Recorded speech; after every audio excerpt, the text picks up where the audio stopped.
Assalamualaikum warahmatullahi wabarakatuh.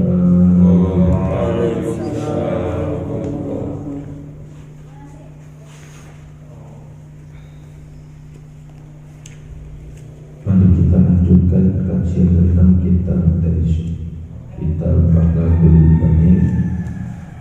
Kemarin kita sudah membahas tentang adab seorang anak terhadap saudaranya, terhadap keluarganya. Sekarang kita lanjut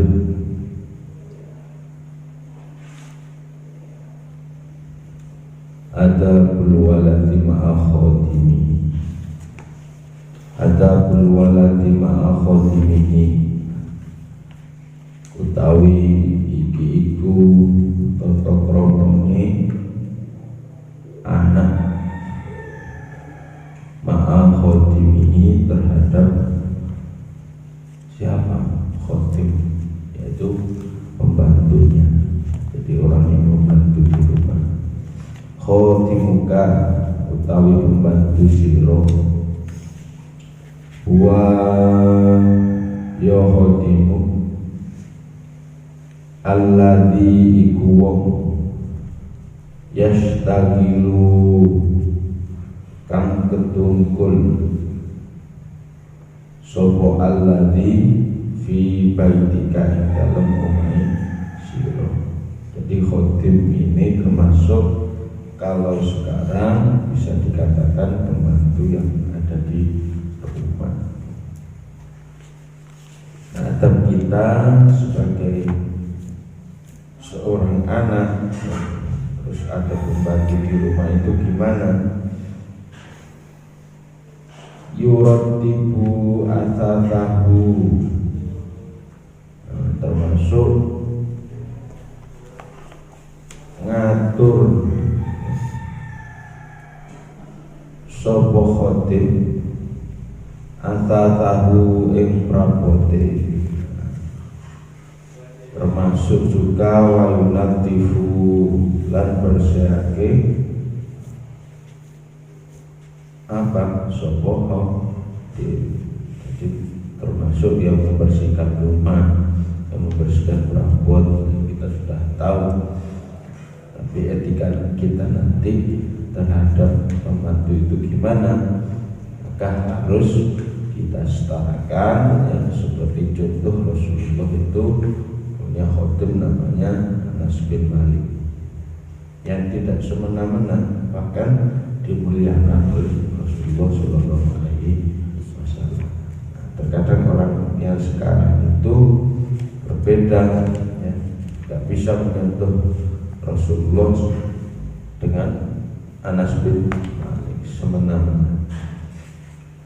Mentang-mentang ada yang disuruh, ya sudah nyuruh terus. Nah, itu nggak boleh, ada etikanya. Sahabuhu ing peralatan rumah, termasuk peralatan rumah itu juga yang apa istilahnya ditata oleh khadim tadi, oleh pembantu.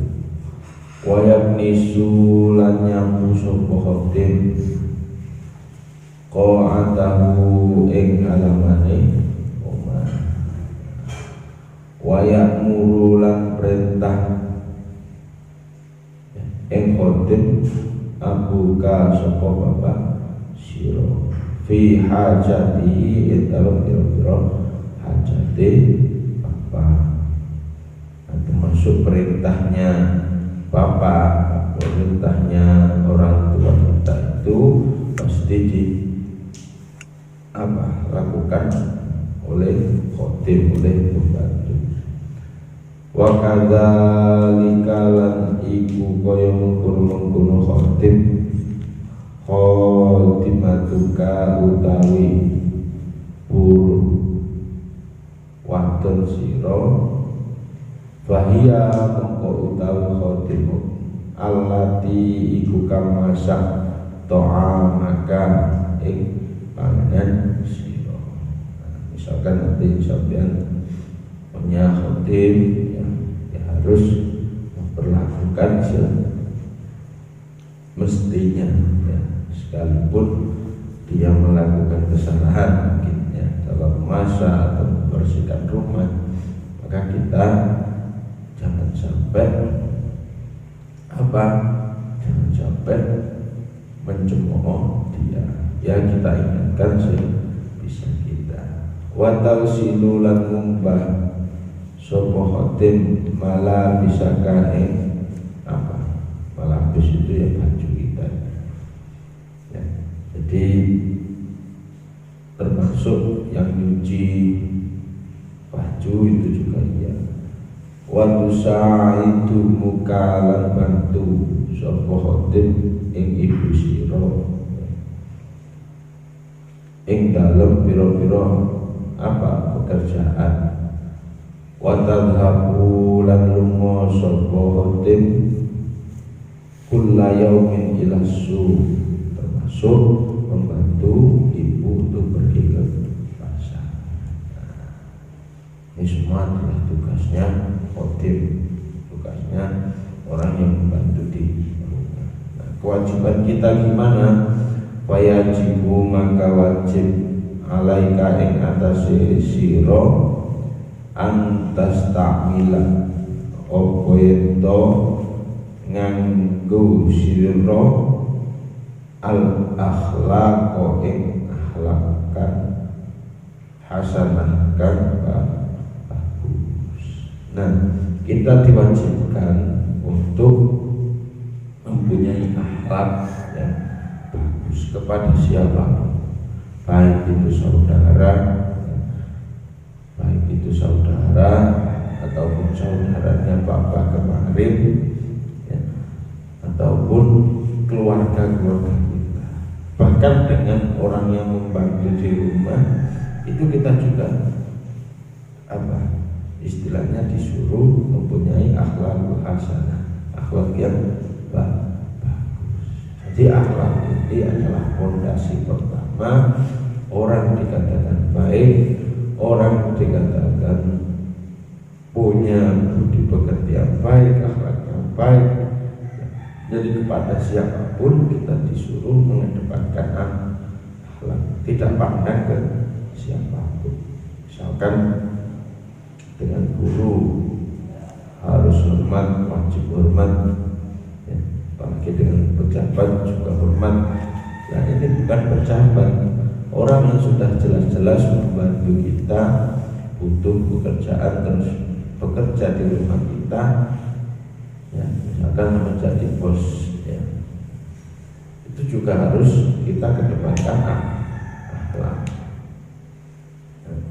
Karena akhlak ini adalah fondasi utama dan cerminan orang Islam. Ma'al khotimi serta ning buruk lanang wal khotimati lan buruk wadon.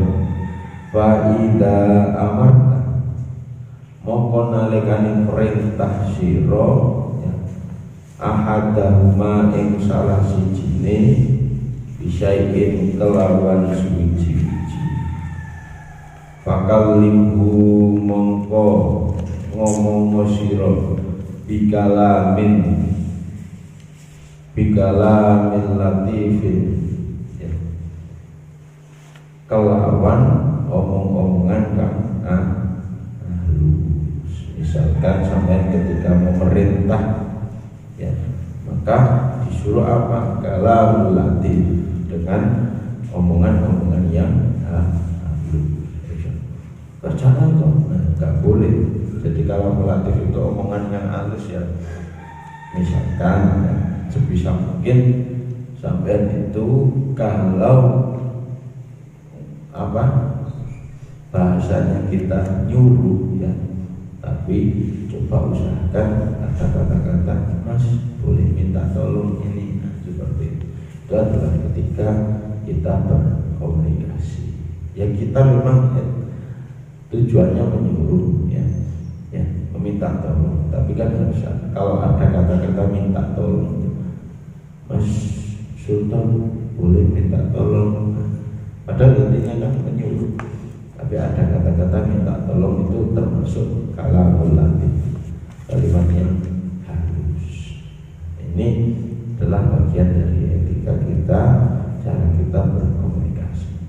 Andaikan orang jenengan ya lebih enak mana disuruh sama dimintai tolong ya, enak dimintai tolong ya. Karena bahasanya adalah bahasa yang baik. Jadi kalau latif ya, ini juga harus kita kedepankan. Kalimat halus itu istilahnya wong itu ngewongno wong ya. Mas boleh minta tolong seperti ini. Pasti kita sebagai orang yang mau dimintai tolong itu akan enak. Bukan mas ngomong ini ya, seperti itu. Terkesan beda. Wala tu'ti lan ojo ngelarakake sira anakuma atau ing khotib tadi, termasuk khotib perempuan ataupun laki-laki, tatakabbaro tur gumedhe sira. Termasuk kita tidak boleh apa ya, tidak boleh ngelarakno hati ya. Ngelarakno hati, melaraki apalagi menyiksa ya, jelas tidak boleh. Tata kabar kita juga tidak boleh sombong ya, dengan cara tadi, dengan cara kalamulatif, dengan cara istilahnya, dengan cara omongan-omongan yang halus, maka kita insya Allah tidak tergolong orang yang sombong. Wa idza ghalita lan nalikani salah sapa khotib ya. Ketika ada orang yang salah, khotib atau pembantu salah, itu gimana? Fala tanharhu mongko ojo bentak sira. Kabul. Sekalipun orang yang salah, kita juga tidak boleh membentaknya. Bal nabihu mongko balik ngiling sira ya. Waladihi bil rifqin ing atase apa? Salahe kelawan bifirkin kelawan halus. Jadi kita ingatkan secara halus ya. Meminta tolong pun juga harus dengan cara halus. Bahkan ketika salah ya, mengingatkan pun juga dengan cara yang halus. Sampai segitunya Islam ini apa? Menjaga kita agar mendapatkan wong sudah jelas-jelas salah, tapi kok kita masih disuruh beretika yang halus. Wasami lan ngapura sira wa idza walita lan nalikani salah sira faqulil haqiqata mongko ngucap sira ing apa sanyatane. Ketika kita yang salah, maka sejatinya kita yang harus mengakui kesalahan kita. Jangan dilimpahkan ke pembantu tadi, nggak boleh. Nah, ketika kita salah, ya faqulil haqiqah, maka kita harus mengatakan dengan sejujur-jujurnya. Jangan dilimpahkan ke pembantu yang apalagi menyalahkan pembantunya, nggak boleh. Orang yang berkata benar ya, mengakui kesalahannya ya, sekalipun kita yang salah, maka kitalah yang harus meminta maaf kepada khotib tadi. Misalkan kita sebagai seorang juragan ya, kalau tadi jelas dia salah, kita ingatkan dengan halus. Kalau kita yang salah, maka sejatinya kita juga harus yang meminta maaf kepada khotib. Nggak pandang bulu ya. Kalau salah ya minta maaf. Wala tansibul ghalata ilal khotib. Nah, termasuk apa? Lan ojo bangsa age sira ya. Al-ghalita ing salah ilal khotib marang Abu Hurairah, termasuk malah membalikan fakta, menyalahkan kesalahan kepada khotib. situ akhlak kita harus kita kedepankan. Maka kemana-mana kita harus mengedepankan baik itu kepada atasan kita, kepada kawan-kawan kita, apalagi kepada bawahan kita. Maka bahasa menyuruh orang dengan mengganti mas minta tolong itu sangat bagus. Itu yang sering kita harus kita lakukan. Wa idza ta'altuhu lana likani undang sira ing khotim falam yujibkan mongko ora jawabi sapa khotim halan ing sira.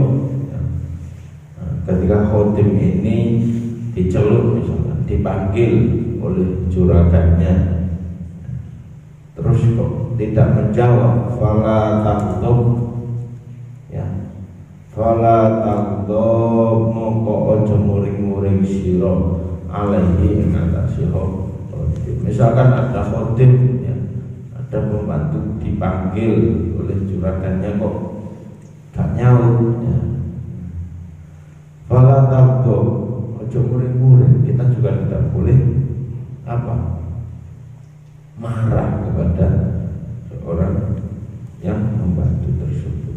Li'anahu karena sesungguhnya atau karena sesungguhnya rubbama lam yasma ya, mungkin dia tidak mendengar sautan suara kita. Mungkin dia tidak dengar apa yang kita perintahkan. Wa kadzalika man mengkono kasebut ida amartahu ing dalem nalikane perintah sira. Ketika sampai itu memerintah khotib bisyai'in kelawan suwiji-wiji fa abda'u mongko istilahnya telat ya, teledor ya, sapa khotib fala takjan mongko aja kesusu sira ya fi itabihi ing dalem itu ya. Farubama maka kadang-kadang wa ma'duratun utawi khotib itu ketika tadi dipanggil terus enggak merespon, kita tidak boleh marah. Terus ketika kita memerintah misalkan merintah pembantu kita misalkan, maka kita juga tidak boleh terburu-buru. Ketika ada keteledoran melakukan kesalahan, maka kita dilarang untuk apa? Fi itabi, dilarang untuk maidu. Maidu itu berarti mencemooh, ngomeng. Oh, mana misui ya. Boleh sampai segitu. Oh, sudah jelas-jelas dia diperintah terus keliru. Tapi tetap kita harus menjaga etika. Wahdar antadrib. Selain itu ya wahdar lan wadiya sira antadribuhu ing mukul sira ing khotib, apalagi kepo. Enggak boleh. Jelas nanti ada lapor ke polisi karena melanggar hak asasi manusia. Au tabu suka fi wajihi ya, au tabsuqa fi wajihi utawi ngidoni sira fi wajihi dalam wajahe khotib apa maneh ngidoni ya, jelas sudah tidak boleh. Fala ya'mal dalik mongko ngelakoni mongko orang ngelakoni mengkono-mengkono. Kita dilarang untuk melakukan itu. Illal awalatu ya, kelawan angin sapa anak As-sayyun kang olo akhlaki alladzi kang ya buwaduhu keding ing alladzi jami'un nas sebagian manusia. Jadi kita dilarang untuk melakukan perbuatan-perbuatan yang bisa itu merendahkan seorang khotib. Sekalipun dia bekerja di rumah kita, maka sebisa mungkin kita harus memuliakan dia. Dan memuliakan orang ini juga harus dengan sekalipun dia salah, maka salah pun juga harus kita tuturi dengan kata-kata yang bagus. Itu sudah koridor yang ketika dia salah. Ketika dia sudah melakukan keteledoran, ya, sebisa mungkin kita jangan memarahi dia, tapi hanya mengingatkan. Nah, kalau kita yang salah, berarti kita yang harus meminta maaf. Itulah kehebatan akhlak yang bisa mempersatukan kita. Maka cerminan orang itu yang buah dari antara iman, ya, Islam dan juga ihsan, ya. Ihsan ini adalah salah satunya bentuk, yaitu akhlak kita mencerminkan seorang muslim yang baik. Sudah barang tentu orang yang sudah menjaga keimanannya, keislaman, yang menjaga syariatnya, melakukan syariat Islam, pasti buahnya adalah akhlak yang bagus, akhlak yang baik, akhlak yang baik. La tajlis, ojo lungguh siro ma'al khotim sertani guru, wala tukallimu lan ojo gunemi siro ing khotim illa biqadril hajati, kejaba kelawan kira-kirane hajat. Gak boleh kita membicarakan khotim tersebut, ngerasani gak boleh. Wala tamzah lan ojo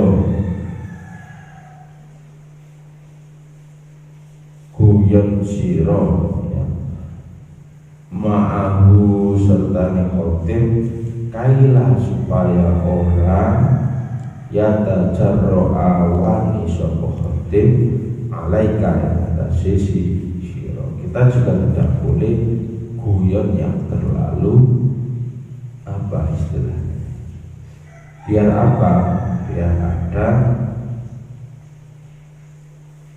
wani, ya, biar khotim itu tidak terlalu berani terhadap kita. Artinya di sini kita harus mengetahui posisi kita. Nah, ketika khotim itu ya kita perlakukan seperti memperlakukan orang setelahnya.